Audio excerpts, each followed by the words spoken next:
Hello. I'm just going to show off another system in Temple Escape called the Required Actors system. So basically to show this is just a little dummy area.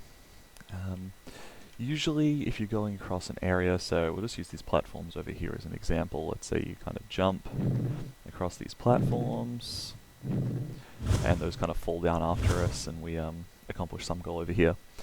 Now, it's pretty frequent to have like a situation in a puzzle where a character will need to do something like that. Let's say that I'm busy doing something over here, activating something, and then as he gets across there, I now have to traverse this area without those. So essentially you've got the same area, but depending on the order that you've picked to go through it with different characters, it can be different. Now, there's no visuals on this, but he is like an eagle warrior, kind of very Aztec themed, so he can kind of glide.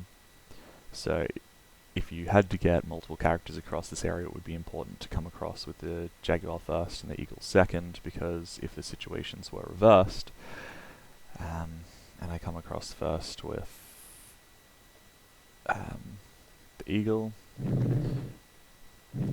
then since the Jaguar's ability is kind of just a short range teleport, he's not actually going to have the ability to make it across without those platforms being there. So that's just a bit on how your selection and ordering is important.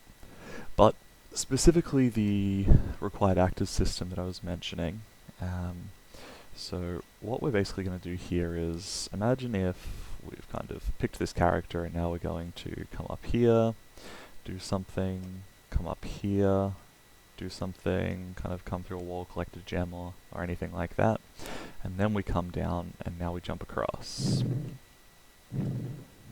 which is all well and good.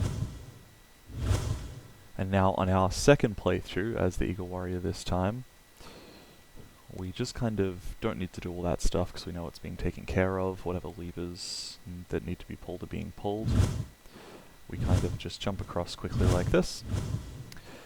Now, since the recordings are being done on a frame-by-frame basis, the recording data actually just says that his location and rotation should jump across even though the platforms aren't there. So this is basically just a system I've written to make that not happen. So as you can see there, he fell down, even though the actual recorded data says that he made it across.